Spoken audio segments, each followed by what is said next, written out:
나는 여행을 좋아한다. 친구들이나 연인과 가는 것도 좋고 잠시나마 사색하며 혼자 떠나는 여행도 좋아한다. 여행은 어떤 기술을 가지냐에 따라서 소비가 될 수도 있고 자산이 될 수도 있다. 휴식과 소비만 있는 여행도 해봤는데 그 시간이 너무 피상적이었다. 소비와 자산이 적절히 섞인 여행이 일상으로 돌아와서 더 힘이 나고 인생에 큰 동기부여가 생겼다. 역사와 미술사를 좋아해서 비행기에서는 여행지의 역사 컨텐츠를 보며 가는 것을 좋아한다. 더운 나라의 호텔 수영장에서 하루 종일 책을 읽기도 하며 도쿄 롯본기의 오마카세도 가보고 루프탑바에서 번영한 대도시의 야경도 즐기며 골프도 치고 더럽게 안 맞는 공은 왜 이렇게 재미있는지 계속 친다. 이 영상을 보는 분들도 각자만의 여행의 기술이 있을 것이라 생각한다. 그토록 좋아하는 여행을 배당 투자를 시작한 2020년부터는 내가 몸으로 번 노동소득으로 가지 않는다. 현재는 내가 일하지 않고 벌어들인 배당 소득의 일부분으로 여행이 가능해졌다. 나는 배당 유튜버, 내 이름은 대배당이다.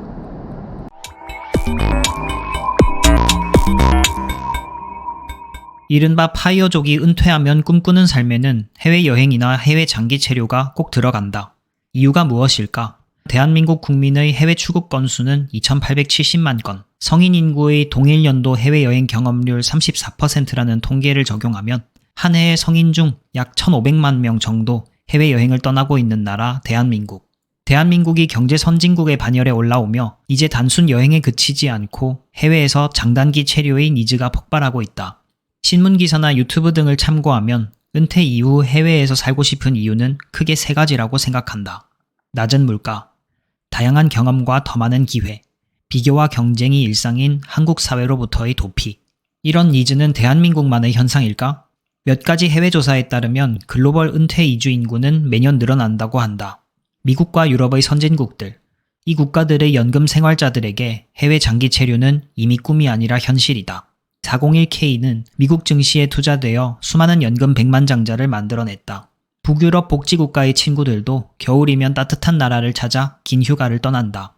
한국은 노후에 현금 흐름이 부족한 고질병을 가지고 있다. 부동산의 자산의 70%가 묶여있는 기형적인 자산 구조. 주택연금은 모종의 이유로 인기가 없다. 자본시장의 미성숙함과 기업들의 낮은 배당 성향은 나와 같은 서학 배당개미를 낳게 되었다. 아직 마이너하지만 배당 투자를 이야기하는 사람들 또한 늘어나고 있다. 앞으로 금융자산과 같은 생산수단을 소유한 사람들에게 은퇴 이후 여행과 해외 체류는 꿈이 아닌 일상의 영역이 될 것이라 확신한다. 지금 우리의 해외여행은 너무도 일상이 된 것처럼 말이다. 이번 여행은 그동안 모은 마일리지를 털어내어 인생 처음 퍼스트 클래스를 타게 되었다. 정말 운 좋게도 인천, 오사카, 방콕으로 가는 스타 얼라이언스 마일리지 티켓을 잡았고 모두 합쳐서 5만 마일에 발권하였다. 간사이 공항의 스타 얼라이언스 퍼스트 라운지는 여기에 위치해 있다. 이때 두통이 오지게 와서 맥주도 한 잔 못하고 탄산수만 한 병 먹었다. 출발 시간이 되어 가보니 퍼스트 줄은 따로 마련해 주셨다. 엄청 큰 좌석에 혼자 창문을 3개나 쓰는 호사를 누렸는데 특이한 건 이렇게 기내 비즈니스가 가능한 맞은편 간이 소파가 있었다. 파우치는 라메르. 여행 유튜버들이 이런 거 찍길래 한번 찍어봤지만 본분을 깨닫고 노트북을 펴서 돈에 대한 글을 쓰기 시작했다. 태국은 동남아시아에 위치해 있으며 인도차이나 반도의 맹주다. 밑으로 가면 인도네시아, 싱가폴, 말레이시아 등이 버티고 있지만 반도에서는 현재까지 GDP와 1인당 GDP에서 짱을 먹고 있다. 정치체제는 왕이 있는 입헌군주제, 국민의 95%가 불교를 믿고 있다. 관광이 GDP에서 차지하는 비중이 높은 편인데 직접 기여도로 약 15% 정도라고 한다. 연관 산업까지 포함하면 20%가량 된다는 통계도 있다. 태국의 1인당 국민소득은 연 7,700달러, 원화 기준 1년에 1,000만 원 정도이다. 대한민국은 1인당 36,000달러, 원화 기준 약 5천만 원이니 5배가량의 소득 차이를 보이고 있다. 태국은 중진국 함정에 빠져 있는데 0.98명대의 낮은 출산율, 향후 20년간 아세안 그룹 중 최저치인 3%의 낮은 잠재 성장률을 우려하고 있다. 역으로 이 부분은 물가 상승률 또한 안정적으로 유지될 가능성이 높기에 선진국 국민들의 은퇴 이민 1순위로 꼽히고 있다. 천혜의 자연환경, 가끔 쿠데타나 일부 국경지대를 제외하고 안정된 치안, 친절한 국민들, 외국인에 대한 낮은 차별, 빈곤과 극한의 자본주의가 공존하는 나라. 이미 태국은 연간 8만 건 이상의 은퇴비자가 발급되는 은퇴자들의 성지다. 태국의 주요 도시는 수도인 방콕, 중부의 파타야, 후아힌, 북부의 치앙마이와 치앙라이, 북동부 이산지방의 우돈타니와 콘켄, 남부의 푸켓과 핫야이가 있다. 이 중에 배당 은퇴자들이 선호하는 지역은 방콕이 모든 면에서 압도적이라 생각하고 조금 조용한 곳을 좋아한다면 북부의 치앙마이나 중부의 후아힌을 후보지로 둔다. 캐비어를 머리털 나고 처음 먹어보는데 어떻게 먹는지 몰라서 인터넷으로 검색을 해봤다. 퍼스트 클래스는 기내 와이파이를 공짜로 연결해 주셨다.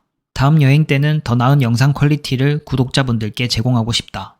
라는 생각을 하면서 잠시 누웠다가 좌석이 너무 편해서 깊은 잠에 빠졌다.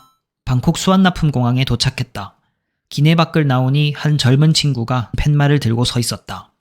에스코트 서비스인데 입국심사 대기줄을 거치지 않고 오른쪽으로 빠져서 별도의 입국심사를 받게 해주었다. 짐이 많았는데 그랩 타는 곳까지 들어주셨고 너무 고마워서 100바트를 팁으로 건넸다. 배당 은퇴에서 가장 중요한 지표는 물가라고 생각한다. 100바트면 우리나라 돈 4,000원이지만 현지 물가를 감안하면 하루 3끼를 먹을 수 있는 금액이다. 물론 현지인처럼 생활한다는 가정이다. 관광객들이 가는 곳의 물가는 한국과 차이가 없거나 오히려 비싼 곳도 많다. 방콕에서 한국 관광객들이 많이 가는 지역은 다음과 같다. 스쿰빗 라인과 차오프라 야강 주변. 방콕이 개발될 때 시암에서 온누까지 스쿰빗 라인을 따라 개발되었다고 한다. 스쿰빗 라인은 생활의 편의가 모두 갖춰져 있기 때문에 누가 봐도 장기 체류 중인 외국인들을 쉽게 발견할 수 있다. 아속, 프롬퐁, 통러, 에까마이 인근의 연식 10년 이하 인기 많은 콘도의 거실 플러스 원베드룸 가격을 알아보자. 월세 150만원에서 연식이 최근이면 200만원까지도 한다.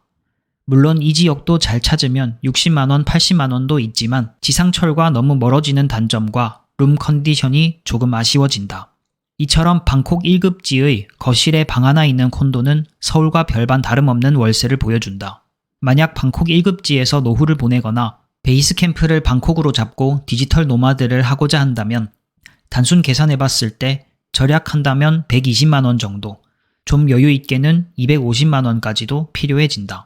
월세를 더 낮추거나 콘도를 매입한다면 현금 흐름을 조금 더 확보할 수도 있겠다. 명색이 대배당이니 배당 시나리오를 펼쳐보면 어떨까? 정말 단순한 계산으로 배당주, 배당 ETF 3억을 모으고 시가 배당률 세후 연 5%와 세후 연 10%를 설정한다면 가능하다.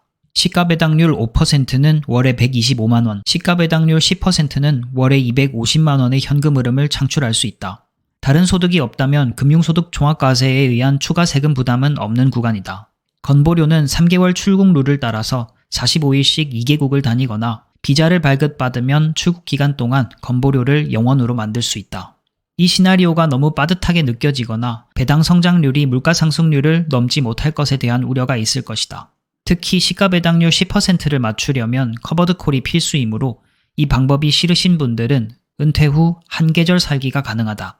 방콕은 12월부터 2월까지 날씨가 정말 좋다.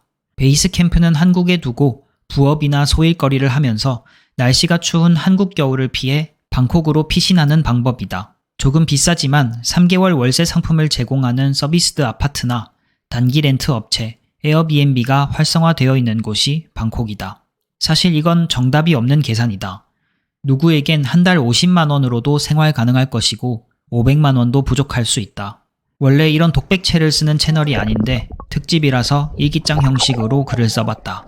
앞으로도 여행 특집 영상은 퀄리티를 높여서 시리즈로 달려보고 싶다.